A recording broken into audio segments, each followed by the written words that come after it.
Hello, my name is Aaron Lane, and I'm going to be giving you a presentation on everything you need to know about becoming an airline pilot. And this is going to be for your commercial airline pilot, some of the big names. Alright, so starting off, one of the big things that everyone wants to know is, first off, once you get your instrument rating and then your commercial rating, well, how do I get to the airlines? There's so many jobs you can do as a pilot.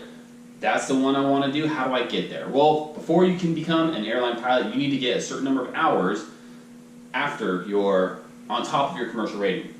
Now these hours, the basic one, the most unrestricted one, is if you just go through a normal pilot school, no university, no background, no college, nothing, is your unrestricted ATP. Now what this consists of is 1,500 hours of total flight time, but you can't just go out there and fly VFR, perfect weather all the time and get these hours. You have to get a certain number of required hours. Now the first of those is your 500 cross-country hours. So again, cross-country is defined as anything more than 50 nautical miles from your home airport. So 500 cross-country hours. On top of that, you need 100 night hours. On top of that, you need your 75 instrument hours. Now these can be either simulated or actual.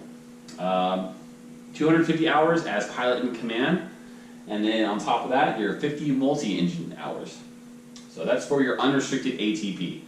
Now the 1,500 hours, that can be brought down by what's called a restricted ATP. Now there's many ways you can get a restricted ATP. The first one is 750, you only need 750 hours if you have previous military pilot experience. Again, military pilot, not just regular military.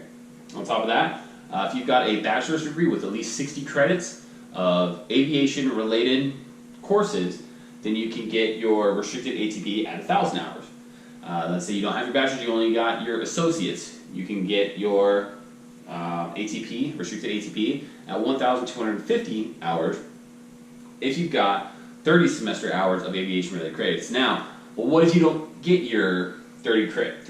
If you only have an associate's but don't have at least 30 credits of aviation? Well, unfortunately, you still have to get your 1,500. Now, for your bachelor's though, if you've got a bachelor's, and you don't have 60 credits of aviation, you only have 30, you can then get your restricted, but it defaults to the associate's degree of 1,250 hours.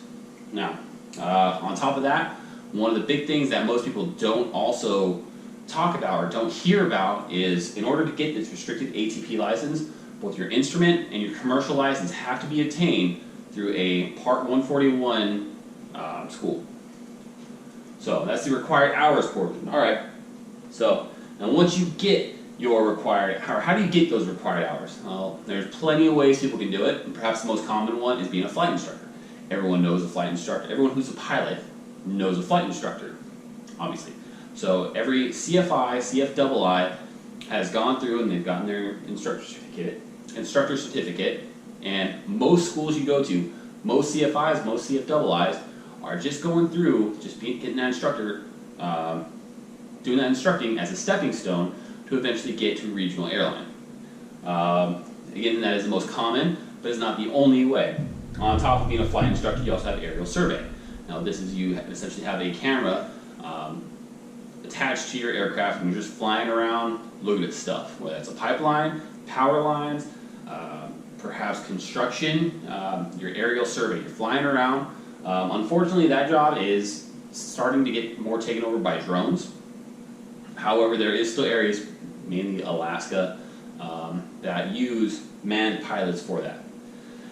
Some of the other ways, you've got parachute operations and banner towing. Now, the issue with these is what you're going to look into is those jobs are mostly done in VFR conditions. So in order for you to get your instrument time, you're probably not going to be doing that as a doing parachute operations or banner towing. Now, there are other ways, and I encourage everyone to go through and find their own way to try to get the airlines. But again, if you have to, flight instructor is by far the most common one. Yeah, moving on. Alright, so once you've got the required hours, alright, you got it, you submitted your application, you got accepted to a regional airline. Now, first officers at regional airlines, that's where everyone is going to start out. Nobody goes straight from private license to flying 747s with Delta. So as a first officer at the regionals, you're going to start at the lowest level. You are the bottom of the pile. Most of your hours are going to be flown from standby. So what standby is you show up, you don't have a schedule, you show up, you wait, and one of the pilots decides, hey, I can't make it in today. All right, so you're going to go and you're going to fly standby. The hours that you do have scheduled, they're probably your later ones. They're probably the worst hours, the first thing early in the morning or really late at night, and then you also got the red-eye flights. Those are what you're going to be flying at regionals. And of course, the worst part, starting from the bottom, is you're getting the lowest pay. And I'll go over pay a little more later, but as a first officer in the regionals, most of them make about what they were making as a CFI, give or take, just depending on, honestly, that's more dependent on what you were making as a CFI than it is what you'll be making as regionals. All right, so you go through, you've been a first officer for a couple of years, and you're starting to gain that seniority. Now, airlines operate strictly on seniority, how long you've been there.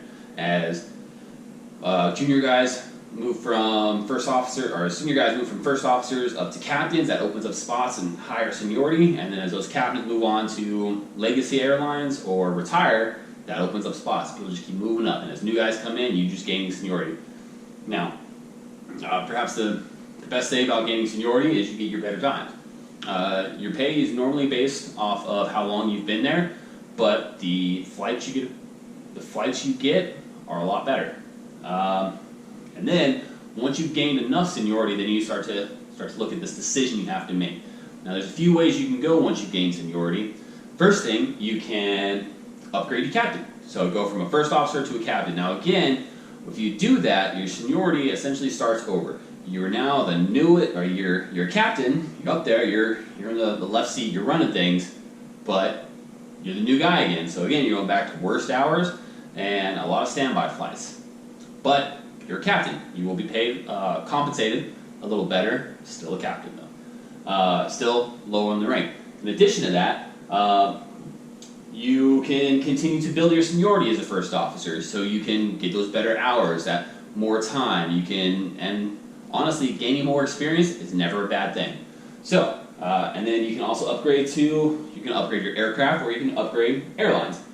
So once you get enough hours as a first officer, or typically you would need to be a captain before you can upgrade your airlines, but you can always go in and look at upgrading your aircraft, going from the CRJ 200 to perhaps the 700, moving up an aircraft. That's going to give you more pay, and it's also going to give you longer flights. But again, you're the new guy in that aircraft, your seniority is going to start over.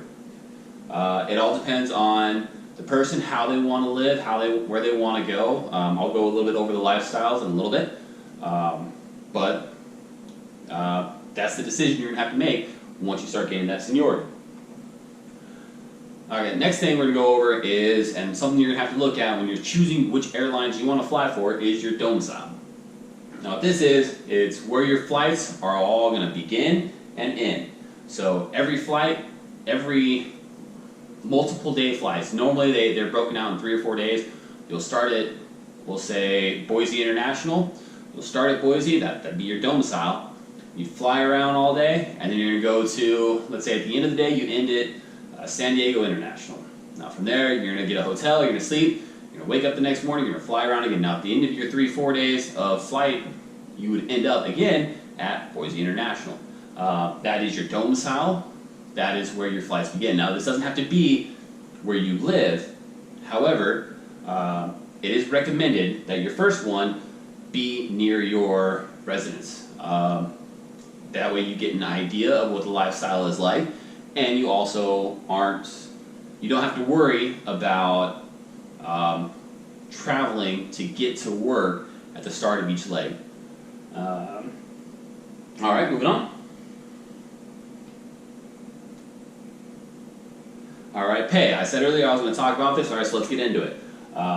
Starting pay is between $36 an hour and $50 an hour. Cool, $50 an hour, that's awesome to hear, especially in today's day and age, and depending on where you're living, that could be quite a bit. Even 36 is not bad, it's a good living. However, when you look at the way that pilots get paid, it's for every hour of flight you have. That's not including the time it takes to travel, the pre-flight. That's your starting pay between $36 and $50 per hour of flight. Now, most airlines, they say you have a required 75 hours of flight a month. And I know a lot of people right now, they're going through, they're doing the math in their head, like that's not very much. It's true, it's not. One of the best ways I've heard of to average your yearly salary, in addition with your hourly pay as a pilot, is just take that hourly rate, that $36 an hour, and just add 3 zeros to it. Yes, that's right. $36,000 a year is extremely hard to live on in some places, especially myself, being from San Diego. If you're making $36,000 a year, you're essentially sleeping in the streets. But most flights, most airlines, that $36 an hour, it's normally, again, it's your first couple years, and it's also associated with a fairly large signing bonus, so it's not that bad. And it typically averages out, again, to be about what a CFI or CFII was making at their airport. Moving on, legacy.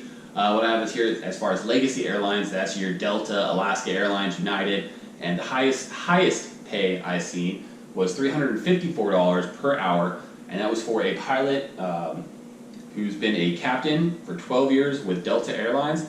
They're going to make $354 an hour. Again, add 3 zeros to that, you're living pretty nice. However, each airline is different. I encourage you to look at the airlines that you're looking into prior to starting with them. Hope that covers everything with pay. Now, your lifestyle. This is how you're going to be living as a pilot. You're working long days. Again, I said 75 hours of flight per month. Sounds awesome. However, most pilots, from the time they leave their house to the time they're done flying, usually 12 to 14 hours. That's not always flying. That's doing the pre-flight. That's mapping everything out. And usually that's starting out. Again, as you move up, your life tends to get a little better. Your nights away from home, you're going to be spending a lot of time away from home. In my example earlier, starting at Boise on day 1, ending on Boise at day 4. Well, days 2 are nights 1, 2, and 3. You're sleeping in a hotel on the road. That can be extremely hard for families, and depending on your lifestyle, it can be extremely hard on you. And then the average, however, when you look at the time off, the average pilot is off for 15 days of flight a month. Now again, this is looking at your bigger legacy style airlines. There are more regional airlines, you're going to have more time back home. However, they're paid less, smaller aircraft, less hours.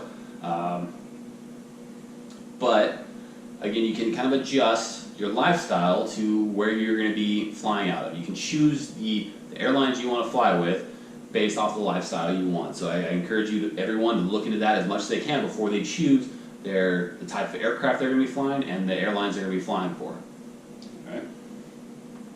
Ladies and gentlemen, that pretty much wraps everything up. The resources I used, honestly I went through and I'm going through, crunching through a lot of them. These are probably the 3 biggest ones. Anyone wants to check my facts, this is where you go. All right, and that wraps it up. If I have any questions, feel free to send me an email or message me on, let's be real, this is all going to be on Blackboard, so send me a message on Blackboard, send me an email, and I'll be more than happy to enlighten you to where I figure everything out. Yeah, thanks for your time.